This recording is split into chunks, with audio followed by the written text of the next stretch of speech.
Hi, my name is Pam Diaz, and I'm a nursing student of Concordia University, Texas. And in honor of October being Domestic Violence Awareness Month, I'll be presenting a health fair exhibit on intimate partner violence. This exhibit will consist of some educational information along with video visual aids, some resource guidance, some useful takeaway materials, and then a post-test at the very end just to check your knowledge. And this presentation is intended to provide support and safety information for any women who may be experiencing intimate partner violence or for anyone who suspects that their loved one is being abused by a partner. But the first thing I want to talk about is the definition of intimate partner violence. So according to the Centers for Disease Control and Prevention, intimate partner violence, or IPV for short, is a form of domestic violence that consists of physical violence, sexual violence, stalking, and even psychological aggression by a current or former intimate partner. And now we're going to go over some facts about IPV. IPV is the leading cause of physical injury in American women.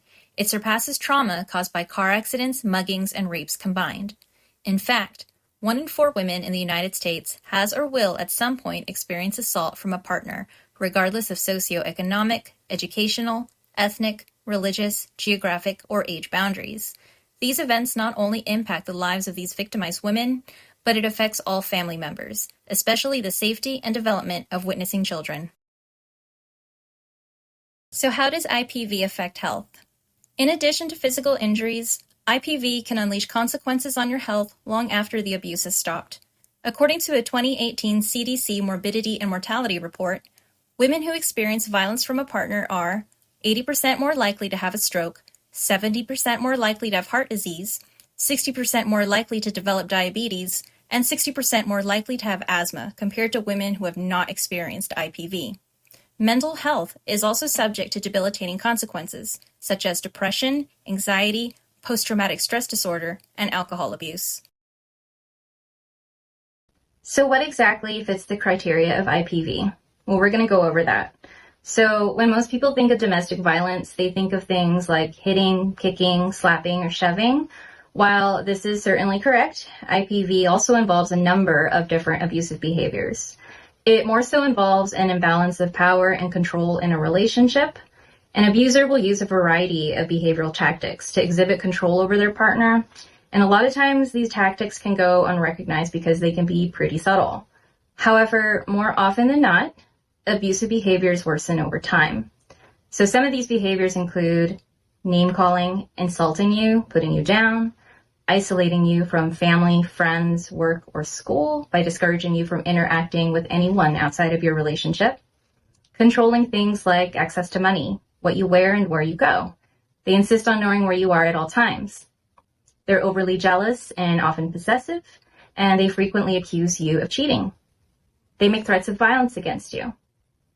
And like I mentioned earlier, hitting, kicking, shoving, choking, slapping, or physically hurting you in any way, forcing sex or forcing you to perform sexual acts against your will. Oftentimes they get angry, especially under the influence of drugs or alcohol, and they have a difficult time accepting responsibility for their uncontrollable outbursts and will often blame you as the reason for losing control. And then any other manipulative and coercive behaviors that exhibit control over your autonomy and your free will. So now we're going to go over the cycle of abuse. The cycle of abuse starts when tension builds from conflict or even an accumulation of the daily stressors of life. This is the tension building phase. During this phase, the abuser gets increasingly irritable and becomes more and more demanding of you.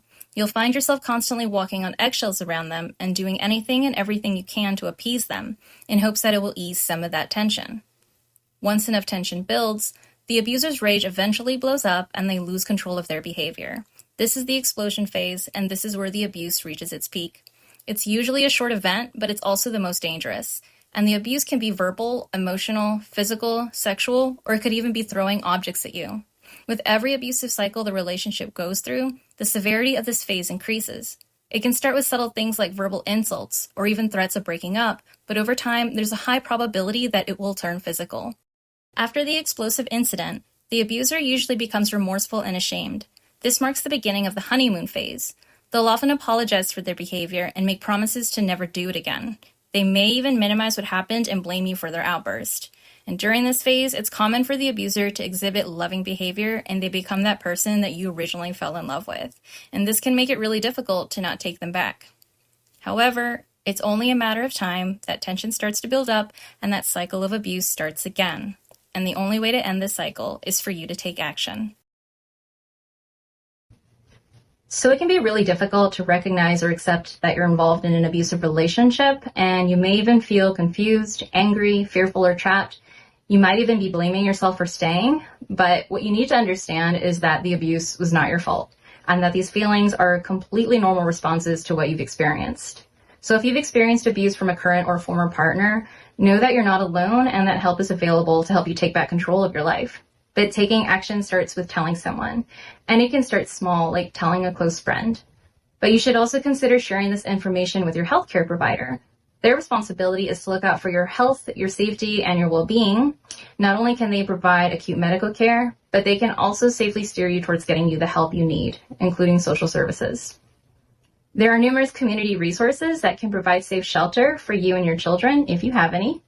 And some additional services include counseling, medical care, legal services, transportation, vocational training and employment programs, and even financial assistance. Here in Austin, Texas, we have the SAFE Alliance. And the SAFE Alliance works with community partners to provide services that can guide you towards safety and independence. It's free and it's confidential, and their advocates can assist you with crisis intervention, safety planning, and referrals to shelter and other support services. To speak to an advocate, call 512-267-SAFE, or they can also be texted at 737-888-SAFE. Services are also available in Spanish and for the hearing impaired, and for more information, you can visit safeaustin.org. The National Domestic Violence Hotline is another free and confidential service that can provide essential tools and support to help you. And their advocates are available to provide assistance in over 200 languages, and they can be reached at 1-800-799-SAFE or by texting START to 88788. They also have a chat line on their website at thehotline.org. If you are an immigrant experiencing intimate partner violence, you may be hesitant to seek help for fear of deportation. However, U.S. laws guarantee your protection from domestic abuse regardless of your immigrant status. And you may also qualify for legal protection that allows you and your children to stay within the U.S. For more information about that, you can contact the National Domestic Violence Hotline. But in the event of an emergency or immediate danger, call 911. In the meantime, develop a safety plan to help keep you and your children safe. So one of the activities we're going to go over is how to develop a safety plan. Part of this exhibit includes brochures with safety plan checklists to help guide you. And whether you're leaving the relationship for good or even considering staying, developing a concrete safety plan is essential to keep you safe in the event of danger. All right, so let's begin. Part of an effective safety plan involves telling someone you trust about what you're going through.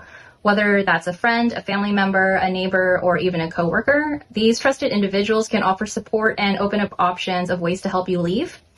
Memorize any emergency contact numbers so that in the event you don't have a cell phone, or if your current phone has been compromised, you can still reach family members, trusted support persons, healthcare providers, and crisis hotlines. Consider getting another cell phone if you have a safe place to keep it, or change the privacy settings on your current one. Many cell phones have GPS tracking. Limit use of social networking sites and or increase its privacy settings. Get a new email address and use it to communicate only with those you trust. Try to open up your own individual bank account with emergency money that only you can withdraw. Tell the bank that only you and no one else, including your spouse, is authorized to access the account. Determine routes and places that you can escape to if you need to quickly leave an unsafe situation. Have a packed go bag. This bag should have money, car keys, medicine, important documents like birth certificates, social security cards, or any type of government IDs. Keep this bag somewhere safe and where you can quickly access it in the event of an emergency. If you have children, teach them what to do or where to go during a violent event, such as calling for help or hiding next door. Make sure your children know of multiple escape routes throughout your home, and talk to them about not intervening in an attempt to protect you. Make sure they understand that it's okay to put their own safety first, and assure them that the abuse is not their fault. But most of all, trust your gut. If you feel that you are in immediate danger, you're probably right. Call 911 immediately. And if you feel more comfortable storing your safety plan somewhere that's a little more out of reach, you may be interested in the My Plan app. So My Plan is a discreet and private PIN-protected smartphone app that has education about intimate partner violence, and it can use the information you provide to develop a personalized safety plan, and it'll also give you the contact information for resources that are local to your area. So if you'd rather use the app, you can just scan this QR code and it'll take you to where you can download the app for free. I'll be wrapping up this health fair presentation with a quick post-test to evaluate what you've learned. There are a total of 7 questions, and each question will be followed by the correct answer. Good luck. True or false? The cycle of abuse can end on its own because some abusive relationships can resolve themselves. The answer is false.